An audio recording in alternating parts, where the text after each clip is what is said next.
अगर आप BPSC TRE 4.0 की तैयारी कर रहे हैं तो ये वीडियो खास करके आपके लिए है, क्योंकि इसमें हम आपको एनसीईआरटी और एससीईआरटी का लाइन बाय लाइन जो क्वेश्चन संभव है बनने वाली है उन क्वेश्चन को लेकर के आए हैं। आपको ना तो एनसीईआरटी किताब और ना ही एससीईआरटी किताब पढ़ने की आवश्यकता है।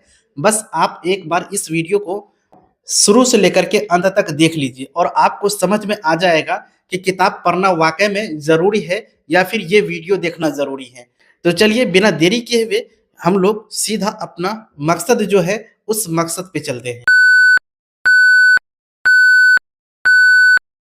दोस्तों, जैसा आप लोग पढ़ करके आए हैं या फिर तैयारी करके आए हैं, आज के इस वीडियो में आपको वैसा कुछ भी देखने के लिए नहीं मिलेगा, क्योंकि ये वीडियो आपका एमसीक्यू बेस्ड है। और आज का जो एमसीक्यू आपका होने वाला है भारत की स्थिति और आकार को लेकर के। आप लोग इस वीडियो को शुरू से लेकर के अंत तक देखिएगा, इसमें बहुत ही इंपॉर्टेंट सब प्रश्न लाए हैं। तो चलिए हम लोग आगे बढ़ते हैं और एक नंबर प्रश्न पे चलते हैं।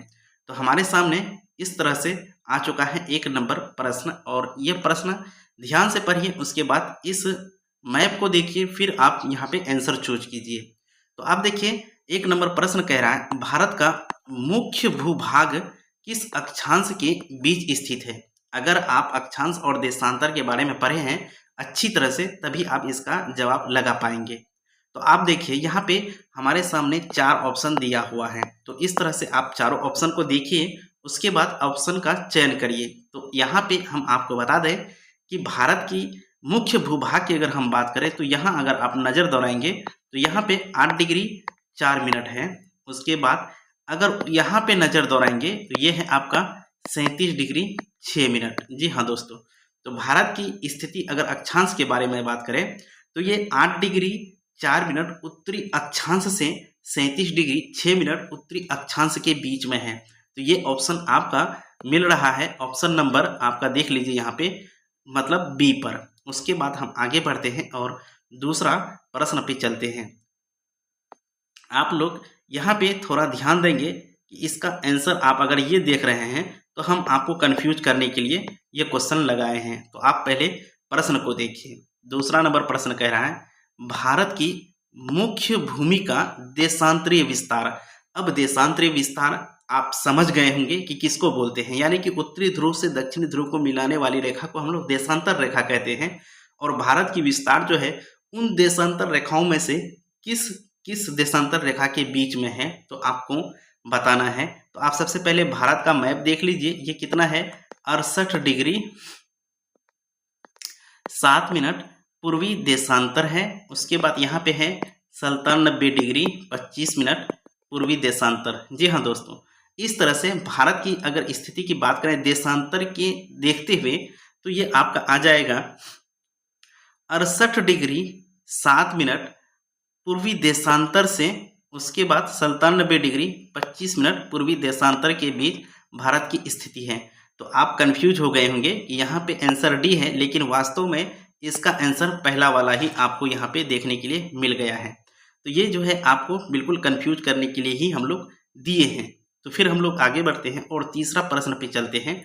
यहाँ पे देखिए ये आपके सामने 3 नंबर प्रश्न है, जो कि ये वाली कर्क रेखा से संबंधित है। इधर देख रहे हैं आप, ये कर्क रेखा से संबंधित है। आपको बताना है कि आखिर ये कर्क रेखा कितने राज्यों से होकर के गुजरता है।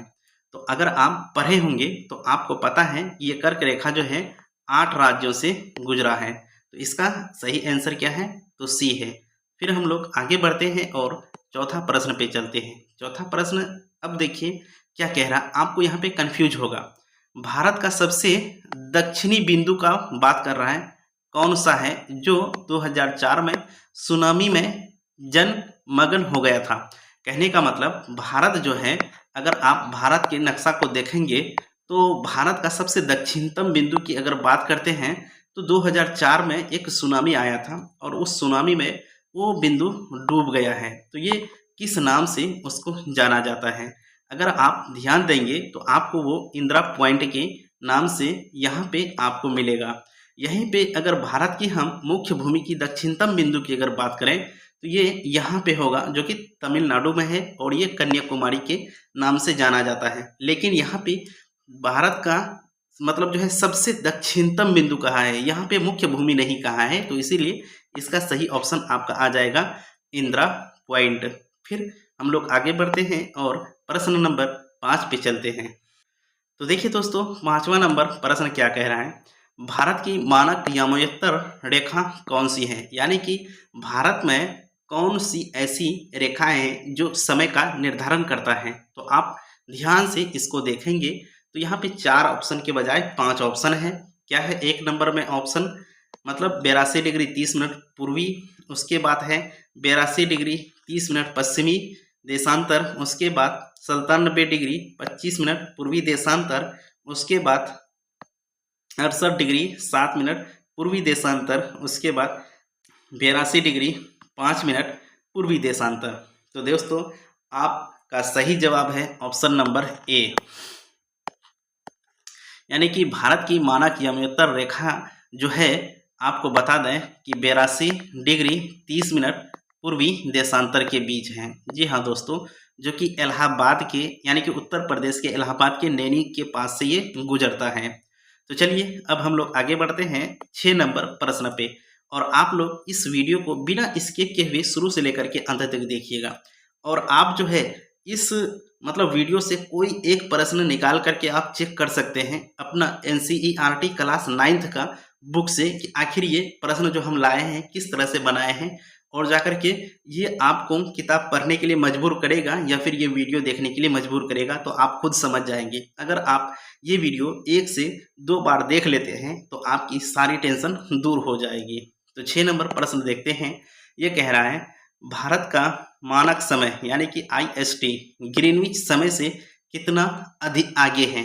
जी हाँ दोस्तों, 4.5 घंटा यानी कि 4 घंटा 30 मिनट, या फिर 5 घंटा, या फिर सी नंबर पे कह रहा है 5 घंटा 30 मिनट, उसके बाद डी नंबर पे कह रहा है 6 घंटा, और आपको बता दें कि ई नंबर भी ऑप्शन है जो कह रहा है 5 घंटा 45 मिनट। अगर आप पहले से पढ़े हैं, अगर आप अच्छी से तैयारी किए हैं, तो आपको पता होना चाहिए कि ये ऑप्शन जो है आपका सी है। तो उसके बाद हम लोग आगे बढ़ते हैं और जाकर के यहाँ पे हम लोग देखते हैं क्वेश्चन नंबर 7, जिसमें कह रहा है कि लक्षद्वीप समूह कहाँ स्थित है। जी दोस्तों, ये बहुत ही इम्पोर्टेंट सवाल है। आप यहाँ पे ध्यान देंगे तो ये है आपका भारत का नक्शा। तो यहाँ पे भारत के नक्शा में अगर आप दक्षिण की तरफ देखेंगे, दक्षिण पश्चिम की तरफ ये वाला एरिया, जी हाँ दोस्तों, ये वाला एरिया कहाँ है, यानी पश्चिम में है। अब पश्चिम में तो है, और ये कौन से सागर में स्थित है, तो ये पश्चिम में ही आपको देखने के मिलेगा अरब सागर। तो यहाँ पे आप अभी आंसर को मत लिखिए, उसके बाद आप यहाँ ऑप्शन को पढ़िए कि ऑप्शन नंबर ए दिया है बंगाल की खाड़ी, यानी कि ये वाला हिस्सा कह रहा है, और उसके बाद ऑप्शन नंबर बी कह रहा है अरब सागर, जो कि ये वाला हिस्सा कह रहा है। उसके बाद सी नंबर कह रहा है हिंद महासागर, जो कि ये यानी कि नीचे वाला हिस्सा। तो आपका सही जवाब क्या है, तो आपको पता हो गया होगा कि आपका सही जवाब क्या है। तो आपका जो सही जवाब है दोस्तों, वो है आपका ऑप्शन नंबर बी। ये ऑप्शन नंबर बी आपका बिल्कुल राइट है, क्योंकि यहाँ आप फिगर में भी इसको आराम के साथ देख सकते हैं। तो चलिए हम लोग आगे बढ़ते हैं और 8वां नंबर प्रश्न पे चलते हैं। तो 8वां नंबर प्रश्न थोड़ा ध्यान से पढ़िएगा। ये क्या कह रहा है, गुजरात से अरुणाचल प्रदेश के स्थानीय समय में कितने घंटे का अंतर है। आप अगर देखिएगा, थोड़ा पीछे चलते हैं हम लोग, आपको फिगर दिखाते हैं।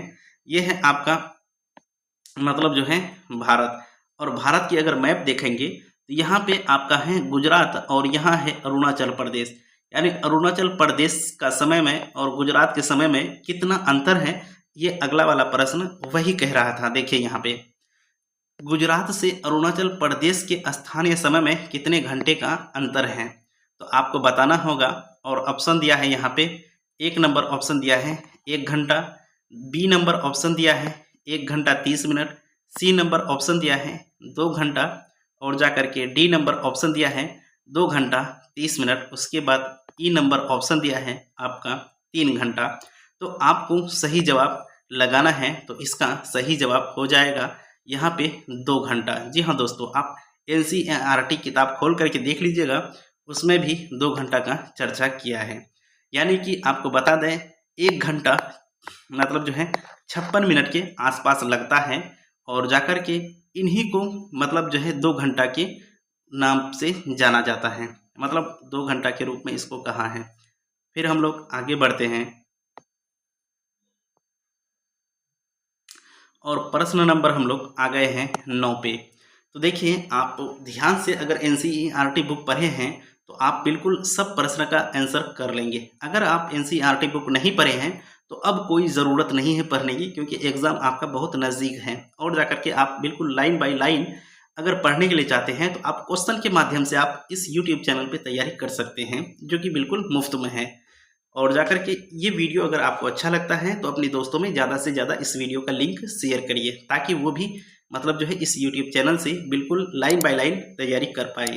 तो देखिए 9 नंबर प्रश्न कह रहा है, भारतीय भूखंड एशिया महाद्वीप के किस भाग में स्थित है? हमने आपको शुरू में ही बता दिया था कि भारतीय का जो हम लोग स्थिति के बारे में बात करेंगे तो वही यहाँ पे प्रश्न बन करके आ गया है। तो प्रश्न बनकर के जो आया है आप ध्यान देंगे तो ये प्रश्न क्या रहा है, भारतीय भूखंड यानी भारत का जो हिस्सा है एशिया महाद्वीप के किस भाग में स्थित है? आप एशिया महाद्वीप देखे होंगे तो उसके बारे में कह रहा है ये किस भाग में है। तो ऑप्शन नंबर ए पढ़िए, पूर्व और पश्चिम के मध्य में है, या फिर पूरी तरह से दक्षिण में है, या फिर सी नंबर कह रहा है उत्तर पश्चिम के कोने में स्थित है भारत। उसके बाद डी नंबर कह रहा है उपर्युक्त में से एक से अधिक। उसके बाद ई नंबर ऑप्शन कह रहा है उपर्युक्त में से कोई नहीं। तो आपका इसका सही जवाब लगाना है तो आपको हम बता दें तो इसका सही जवाब है ऑप्शन नंबर ए। जी हाँ दोस्तों, ऑप्शन नंबर ए बिल्कुल सही है।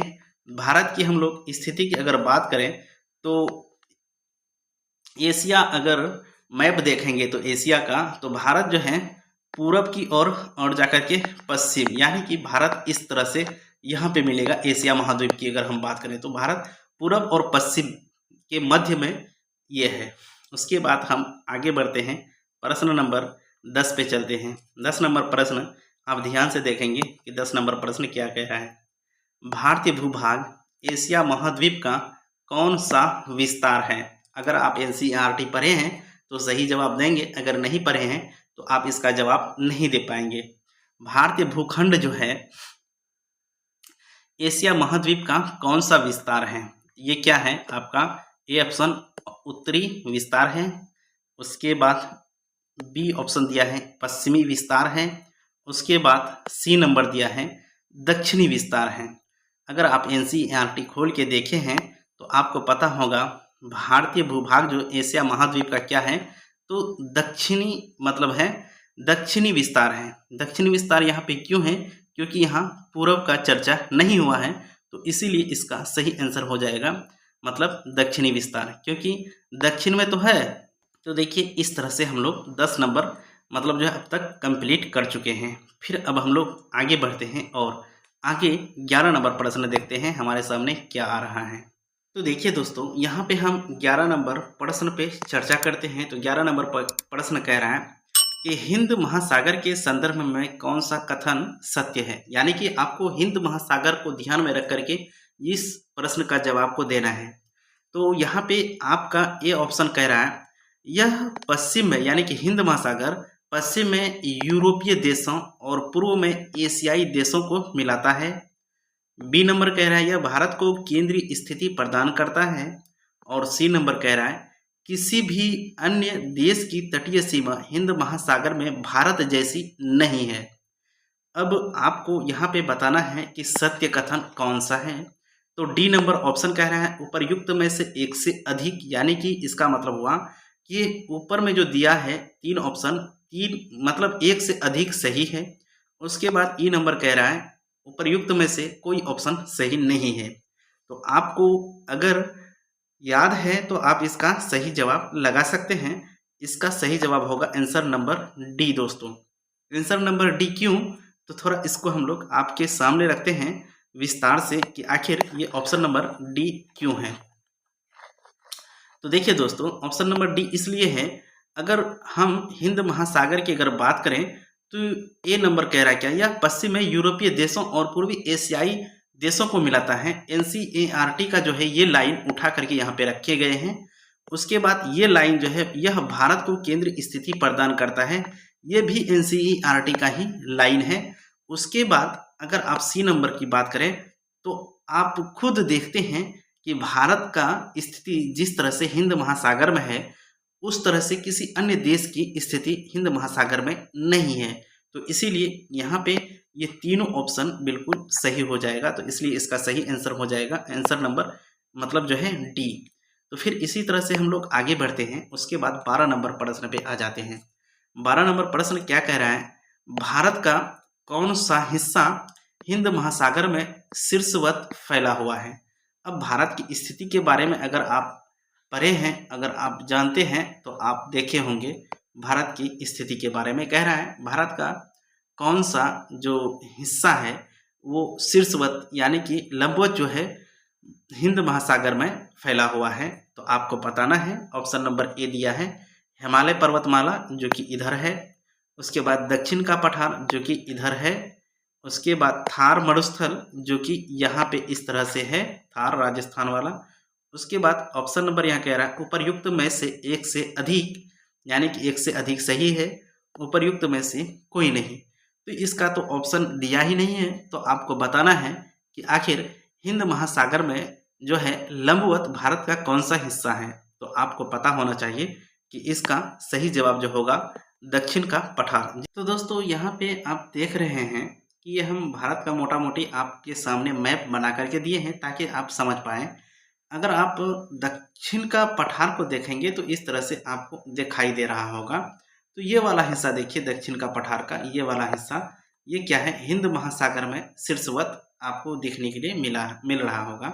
तो इसीलिए इसका सही जवाब आपका हो जाएगा ऑप्शन नंबर बी। आप लोगों को टेंशन लेने की आवश्यकता नहीं है, आप अपना बुक खोल करके इसको चेक कर सकते हैं। उसके बाद हम आगे चलते हैं प्रश्न नंबर 13 पे। 13 नंबर प्रश्न कह रहा है भारत के पूर्वी तट के मध्य से किन देशों के साथ निकटतम संबंध बने हुए हैं। यानी कि भारत का जो पूर्वी तट है वो किन देशों के साथ उनका निकटतम मतलब जो है संपर्क है। तो अफ्रीका क्या पूर्वी मतलब तट पर है। उसके बाद पश्चिमी एशिया के देश हैं। उसके बाद पूर्वी एशिया के देश हैं, या फिर उपर्युक्त में से एक से अधिक, या फिर उपर्युक्त में से कोई नहीं। अगर आप देखेंगे भारत का नक्शा तो ये अफ्रीका वाला ऑप्शन बिल्कुल गलत हो जाएगा। पश्चिमी एशिया ये भी मतलब जो है अफ्रीका के साइड में ही पड़ता है, तो ये भी गलत हो जाएगा। उसके बाद ये पूर्वी एशियाई देश जो है ये बिल्कुल सही हो जाएगा। तो इस तरह से हम देख रहे हैं इस मतलब प्रश्न का जो आंसर सही है वो है आपका आंसर नंबर सी। पूर्वी एशियाई देशों के साथ भारत के पूर्वी तट के मध्य से जो है मतलब उनका संपर्क ज़्यादा से ज़्यादा है। उसके बाद हम 13 नंबर प्रश्न को कर लिए, फिर चलते हैं 14 नंबर प्रश्न पे। 14 नंबर प्रश्न हमारे सामने आ चुका है।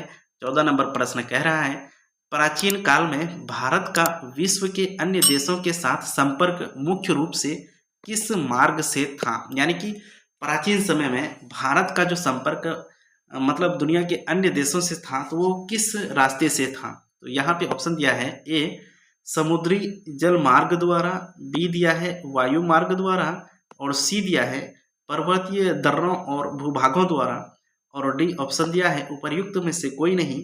ई नंबर ऑप्शन में था उपर्युक्त में से कोई नहीं। अब देखिए आप अगर देखेंगे तो यहाँ पे आप थोड़ा सा अगर माइंड लगाएंगे तो आपको समझ में आ जाएगा। ये प्राचीन काल की बात कर रहे हैं तो उस समय तो जल मार्ग उतना था ही नहीं।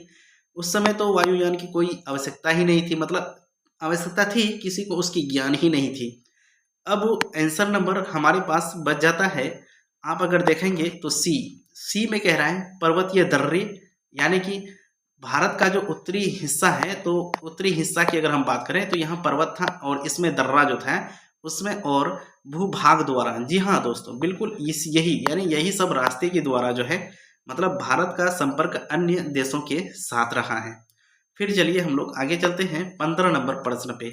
और आज का वीडियो हम यहीं पर समाप्त करेंगे 15 नंबर प्रश्न ही बना करके। और आप लोगों से हम रिव्यू लेना चाहते हैं कि ये जो सीरीज है आपको किस तरह से मतलब जो है आप इसको लेते हैं, हल्के में लेते हैं या फिर मतलब इमोशनल होकर के लेते हैं। अगर आप ये पढ़ लेते हैं तो आपको एनसीईआरटी किताब पढ़ने की आवश्यकता नहीं है, क्योंकि आप खुद देख रहे हैं कि किस तरह से इस मतलब जो है पूरा मतलब वीडियो के लिए कंटेंट हम तैयार किए हैं। तो 15 नंबर हम लोग देख लेते हैं।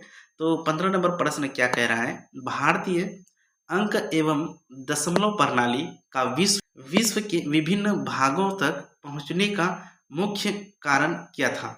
अब आपको बताना है कि भारतीय जो है अंक और दशमलव प्रणाली विश्व के अन्य देशों में जो पहुंचा उसका मुख्य कारण क्या था, आपको बताना होगा।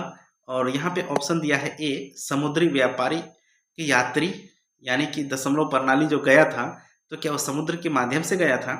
उसके बाद कह रहा है प्राचीन थल मार्ग से होने वाला संपर्क, यानी कि प्राचीन समय जो स्थल भाग से जो भारत का संपर्क विभिन्न देशों में था उनके कारण ही हुआ था, या फिर औपनिवेशिक शासन के मतलब जो है मतलब कारण था। आपको यहाँ पे ऑप्शन डी दिया है उपर्युक्त में से एक से अधिक, या फिर ई नंबर दिया है उपर्युक्त में से कोई नहीं।